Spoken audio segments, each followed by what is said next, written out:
And then we're going to have Bishop Whitley of Corinthian Temple, where we on his church grounds, comment. I'm sorry, I skipped someone. Glenn Brooks, our Director of Community Policing, will comment a little bit about the gun turn-in that's scheduled this coming weekend.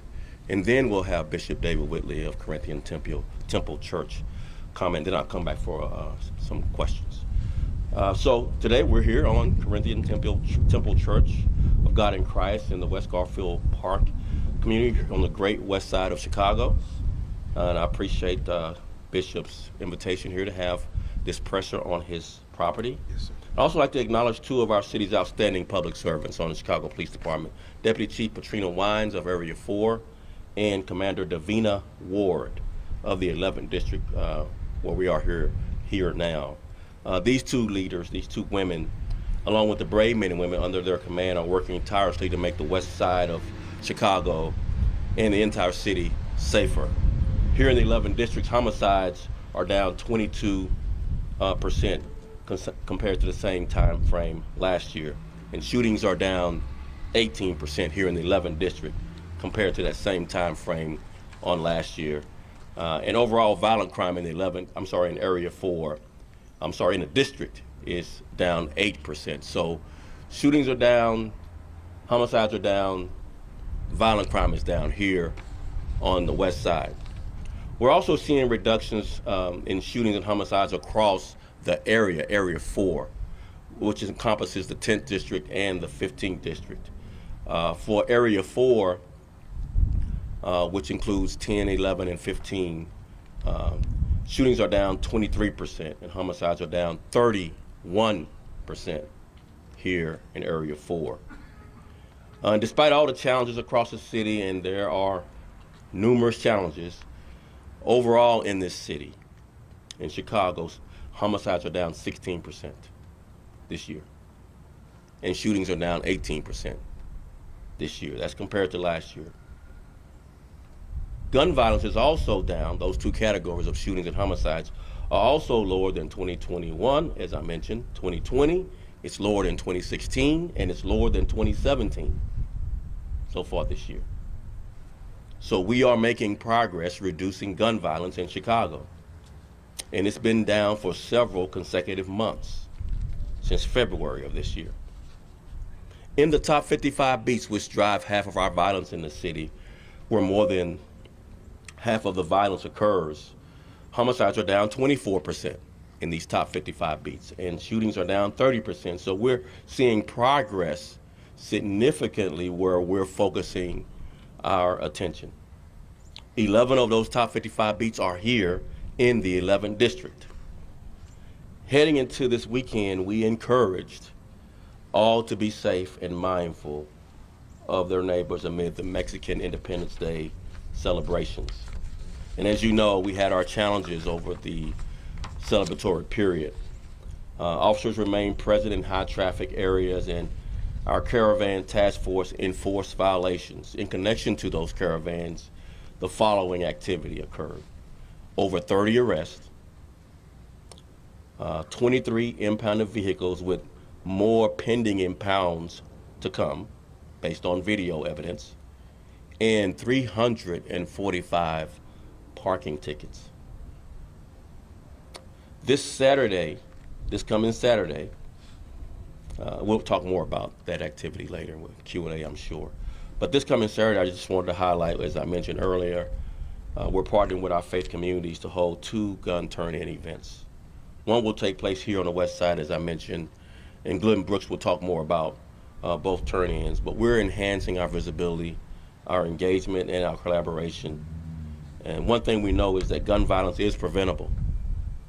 And for too long, it's been an issue of neighborhoods across this city and in this country. In addition to our tireless efforts, particularly of our officers, gun turn-ins are another important way to take dangerous weapons off our streets. So far this year, our 2 previous gun turn-ins yielded nearly 600 guns, including more than a dozen assault weapons being turned in. Since January of this year, our officers have recovered 9,251 guns. That's a 3% increase over last year's record gun recoveries. So we're on pace to exceed more than 12,000 guns recovered in this city, which will be a new record.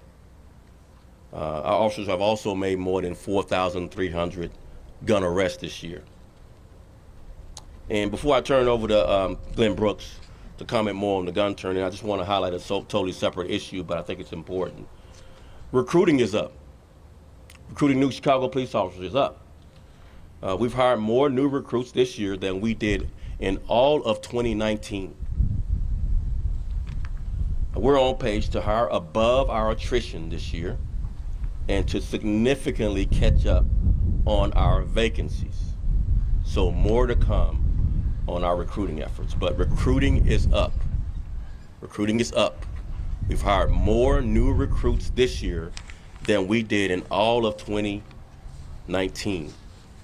And we have a few months to go.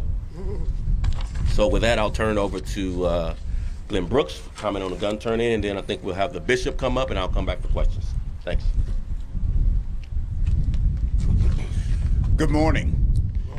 The Chicago Police Department, we have been very fortunate and blessed to have a partnership with our faith community, and whoa, there we go. There we go. Let's get, Alexa, why don't you just hold that? There you go.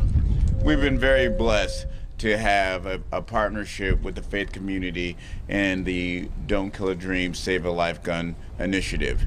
Since its inception, we have collected over 32,000 guns. Those are 32,000 guns that will never be used to hurt or harm or kill anybody else ever again. And this is a partnership with community members empowering themselves to make their homes, their blocks, and neighborhoods a much safer place. And this Saturday, we'll be hosting 2 of them right here in Bishop Whitley's church here on the west side, and at Kingdom Word on the south side at 113th and King. These will be open from 10 to 2 o'clock. And here's the most important thing there. These are anonymous, no-question gun turn-ins. So whether someone has passed away and left you a gun, whether you found that gun underneath a bedroom, or whether you just have a weapon that you no longer want, you can turn in that gun, receive a $100 gift card, no questions asked. And that's it. This is one of the things that we can do as community residents to make ourselves much safer and make our communities much safer. Thank you very much. Bishop. And Bishop Whitley, our host. Good morning. My name is Bishop David Todd Whitley. I serve as senior pastor of Corinthian Temple Church of God in Christ, the church facility that we are on today. We want to acknowledge Superintendent David Brown. I think it's a wonderful thing that we share the same first name. So he's my favorite superintendent of all time. All right? Of course, to our 11th District Commander Ward, she's doing a wonderful job serving in her capacity. And this gun turn-in event certainly is another plank in our partnership with the police department, our local church here, yours truly, and in essence, so many other pastors, time will not allow us to call their names, who work very closely in partnership with the police department, certainly across our city, but certainly here in West Garfield Park, we have a very thriving, growing, productive partnership with the police department. We have participated in 100 block, 100 churches, prayers on corners, peace and safety walks, basketball and mentorship sessions, coffee and conversations with the commander, community meetings that the entire neighborhood are invited to attend. And there have been a number of resource fairs as well.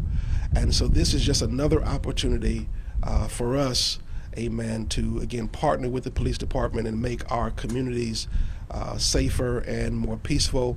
And again, thank you all for coming, and certainly you're more than welcome to come back again on Sunday morning and be a part of our service. God bless you. Sunday. Oh, I'm sorry. Services on Sunday. The gun turn-in is on Saturday. The church services are on Sunday. Come for both. Anyway, let's start with the questions. Tom?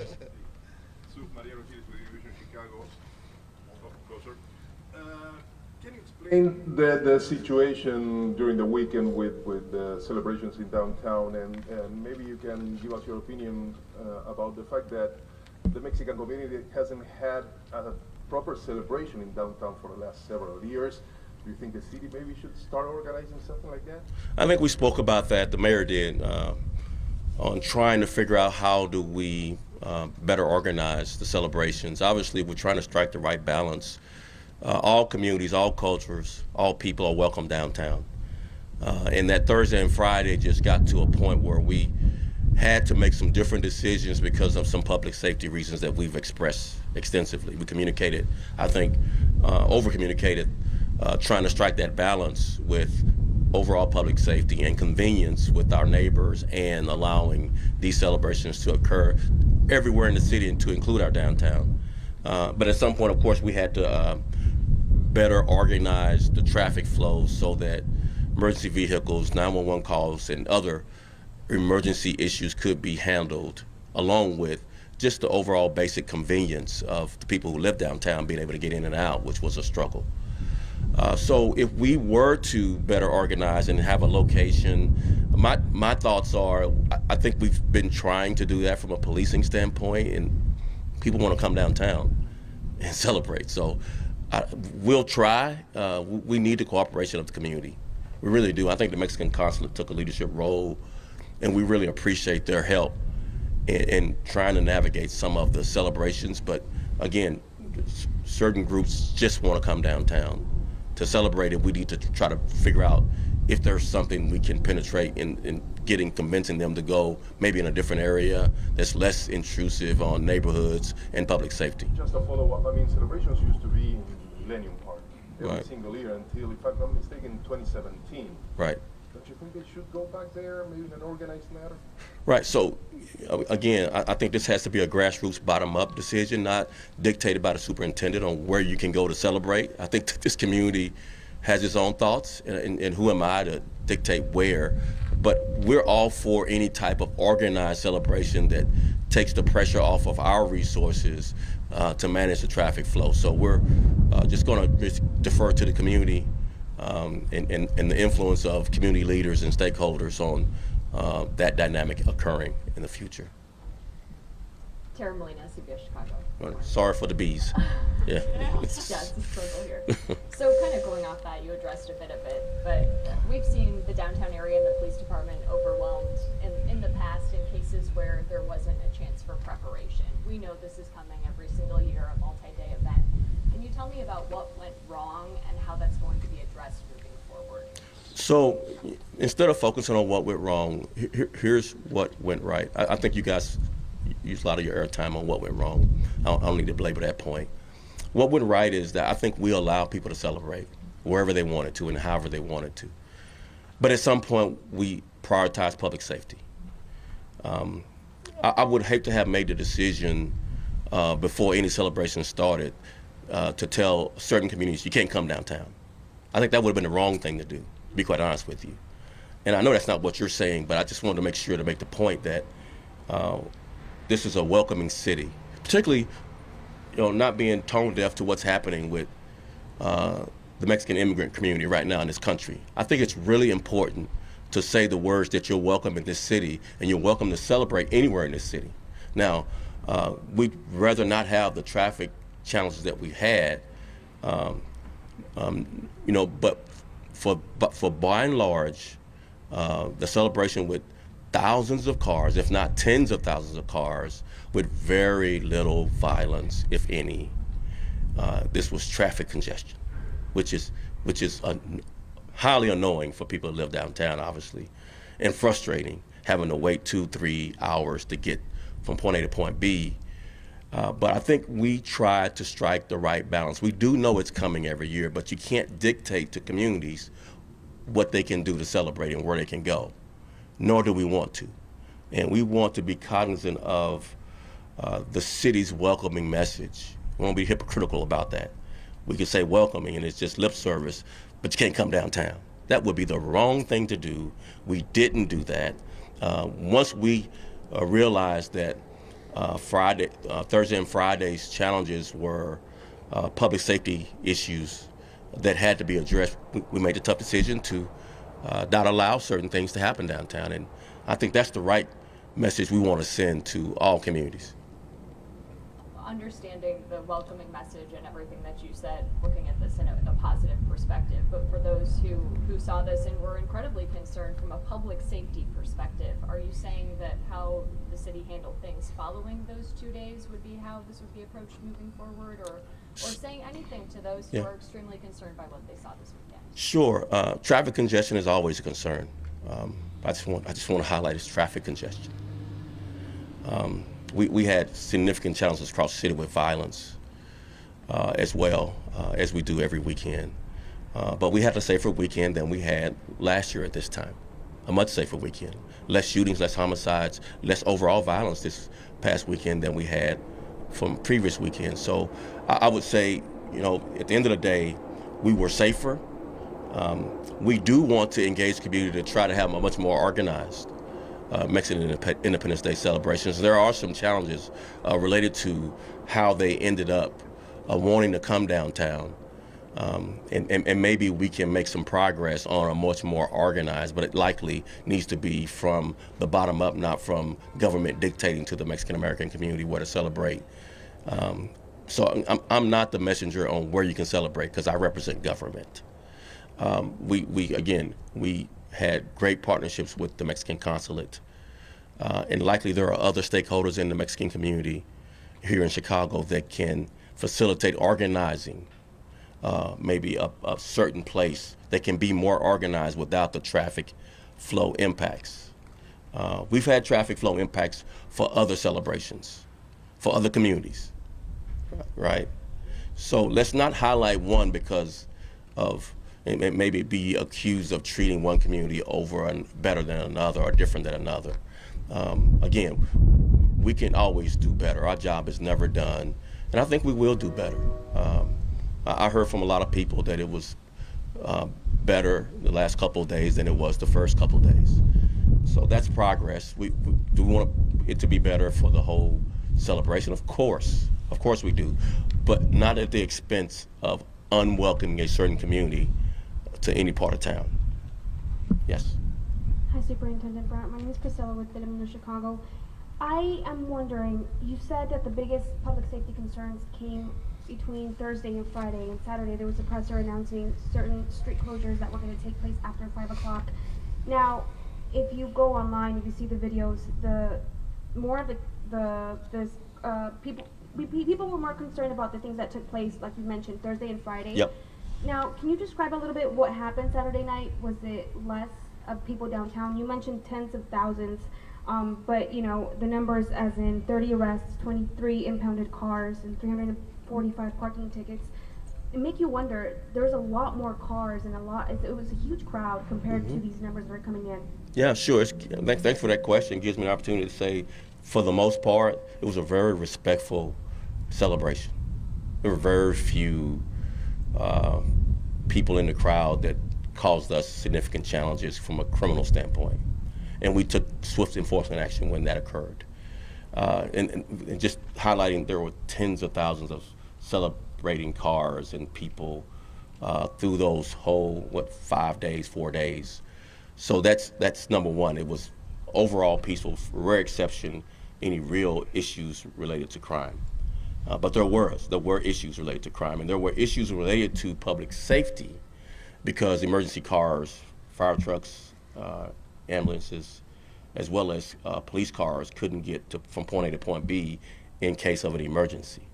And the inconvenience if you lived in those areas or worked in those areas, you couldn't get from point A to point B in a timely manner. So being respectful to your neighbors is one part of this as well. But it was a significant public safety challenge getting from point A to point B with emergency vehicles for emergency calls. So that's no small thing. So that caused us to shut down access to parts of our downtown because we wanted traffic flow to continue and not be as it was Thursday and Friday. Judy Wang, WGN-TV. We talked to two aldermen who represent downtown, Brendan Riley and Brian Hopkins. They criticized your safety plan, saying that they didn't believe that it went far enough, that maybe perhaps you had a good plan on paper, but that simply there were not enough officers to deal with the overwhelming crowds. How do you respond to that? I've already responded. I try not to engage aldermen from political stuff. I think the mayor can, our legislative agenda folks can talk, IGA people can talk with that. I just don't do tit for tat. Nor did I hear what, you said what they said. I hadn't responded to that since junior high school. So what I will say is what I said. We try to strike a balance to be welcoming to the celebrations while at the same time enforcing public safety. One more, all right. I want to know if you were aware of was there been any progress in the case of Caroline Pacheco? She is a woman who says that she got caught up in the traffic jam in Fulton Market, and two women became upset because of the traffic jam and beat her up. I don't know if she called 911 right away. Do you have an update on that case? We don't have an update right now. We will get with you afterwards, but I will just say one of the, I just highlight road rage, not just over the weekend, just violence around basic traffic interactions has been something we've been concerned about. They've led to shootings, not just assaults. So we're really concerned, and hopefully we have evidence to pursue charges. Since it was a traffic altercation, maybe we have a license plate or maybe video, but we'll follow up with you offline on the update on that investigation. Hi, Superintendent. I know you've kind of gone over this area before, but in terms of what the police can and can't do or feel empowered or trained to do in those kinds of fluid situations that we had over the last 96 hours, I know certainly in front of our studio it seemed like, a very strange situation. Madness, some people said on staff. What role do the police have, and what kind of training do they have to be able to enforce, if you will, some sort of a behavior standard that allows people to celebrate and be non-selected in terms of police action and so on, but says, hey, like, maybe you want to try it this way. I leave it to you to characterize that. I don't know if I want to go down that rabbit hole of trying to enforce behavior. So, yeah, I'm gonna take a pass on that. But you got a second question? All right, it was a try. It was a try. The other one was, maybe do you have anything more to offer about the policy on spike strips? Yeah, we did not deploy the spike strip. We had them on hand to deploy. I think our strong message about deflating your tire gave us the impact we wanted. Better behavior, less dragging and drifting. If we never have to use them, that'll be just as good as using them. But if we have to use them, we will. We will deflate your tire if you plan on drag racing and drifting in this city. Other questions? Okay, Superintendent. On Friday, 2 sworn officers were charged in connection with the shooting in Pilsen. The information proffered by prosecutors conflicted with the initial statement that you gave, particularly that you said an offender fired immediately. Prosecutors say the officers actually fired first. Can you say what went into that initial statement and why a decision wasn't made to revise it once the police department became aware that it wasn't accurate?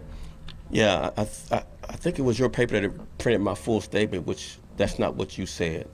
So my full statement is preliminary information, says what you just said, but we'll be looking at video and corroborating that evidence. I think paraphrasing, we never make definitive statements on preliminary investigations. We always say this is information we're sharing with you now, and it could change.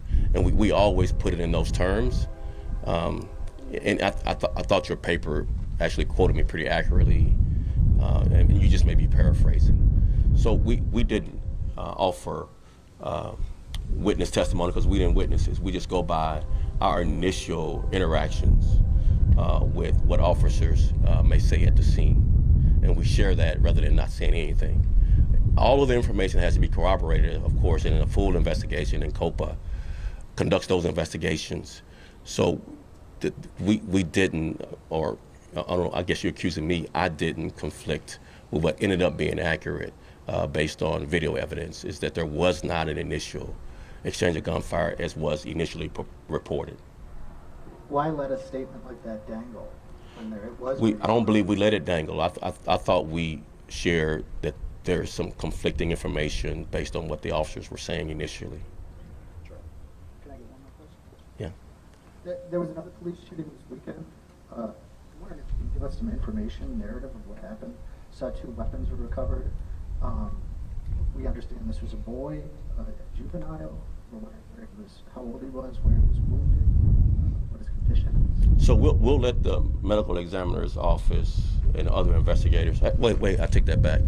Let me share a little bit more about that. So our officers encountered a group of people in an alley, and they had a shot spotter alert of shots being fired in the area. They conducted a stop. The people fled that were in the alley. One of the officers followed on foot, and other officers followed in his car.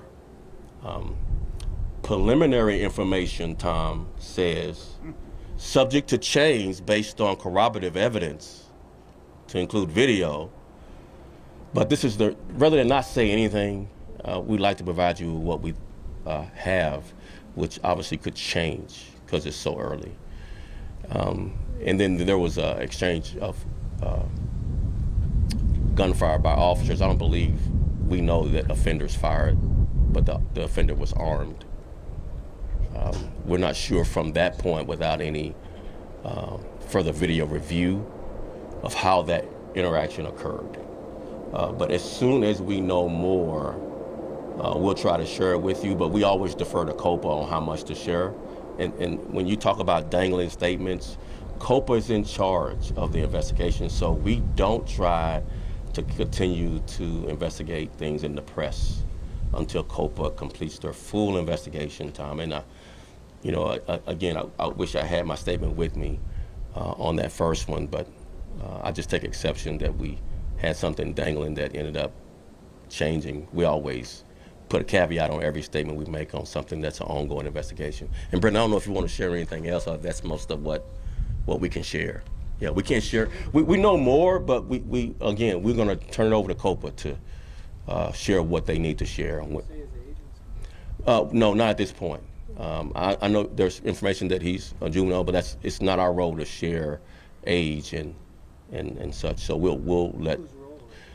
Well, either COPA, who's in charge of the investigation. Is the person deceased? No. So the hospital could share age. We just haven't confirmed age at this point to be able to share it with confidence. Good morning, Superintendent. Mm-hmm. Going back to the Pilsen incident. Yeah. The 2 officers were charged by the state's attorney's office prior to the completion of the COPA investigation. In court, their attorneys said that things aren't everything that were depicted on the videotape, that the officers saw someone draw a weapon on them, and that's why they discharged their weapons. Does it concern you that the charges may have come too quickly in this case, and the state's attorney should have waited for the COPA investigation to be complete? According to the attorneys, they only talked to the cops that Monday prior to the charges being let that Friday. So I won't answer for the state's attorney whether how quickly they charge the officers, nor will I jump over the purview of COPA with the investigation. What I will say is, obviously there are 2 tracks of investigations. There's a criminal investigation, and then there's the investigation of whether or not any policies were violated as far as use of force that COPA is conducting. I need to remain as much as possible impartial until that's completely done, and then I have a recommendation to make on whether I agree with COPA. So I'll just defer back to the state's attorney on how quickly they charged, but they did have the same information we had initially, was that there was the initial exchange of gunfire by the offenders, and video did not support that initial statement from officers. And video actually shows something different. And that's why I believe we are where we are. Nancy. Good morning, Nancy Hardy with WBB on Morning. News Radio. Mm-hmm. In light of the fact that you were planning for this weekend's parade so far in advance, and you did say that it's not necessarily your place to dictate where these people will come down, where anyone comes down and who's welcome and all that. I'm glad you changed that to anyone instead of these people. I'm sorry. That's okay. That's okay. But is this group, the people who were planning this event for next year, I mean, will there be a discussion soon to say, if we are going to change, if we are going to have it in Millennium Park or something else, so that people can make those preparations? So it's not a single group, otherwise it would be easy. So it's people coming from everywhere, from all of our suburban community participated, and to include people in the city. So it's not for government to dictate. I think I made this point before, where people celebrate. They're welcome downtown. We would like a much more organized Mexican American Independence Day celebration. We're just not there yet. I think we were there at some point, I believe back in 2017, 2018, but we're not there now. We hope at some point we're there, but it's not for the police department, especially the police superintendent, to dictate to the Mexican American community where they can celebrate and how they can celebrate, is my point. We want a more organized celebration, but we have to prioritize public safety, obviously, and I think we struck the right balance, even though there was obviously traffic congestion that caused a lot of frustration and inconvenience. All right, thank you all so very much. Well, we got one more question. That's all right. Based on what happened this last weekend, this upcoming weekend, the Puerto Rican Festival will be taking place. In terms of security, safety measures, is there any things you guys are planning on implementing this weekend? Will it still take place, or a different approach? So, again, we have a lot of festivals and celebrations and parades in this city, and it's the uniqueness of our city. Our commanders on the ground come up with plans with the planners of the festival. We recommend security measures put in place, and then we augment those security, supplement with our resources if we feel like more is needed. That's worked. Again, this was a overall safe celebration. There were some exceptions, obviously, and we took immediate enforcement action, and we have obviously some follow-up things to do with the lady who was beaten in traffic at a road rage. But overall, tens of thousands of people with very few criminal incidents happening. So we wanted to be perfect, but that really was what happened over the last several days. No one should make more of it than what it was. Thank you very much. I really appreciate it.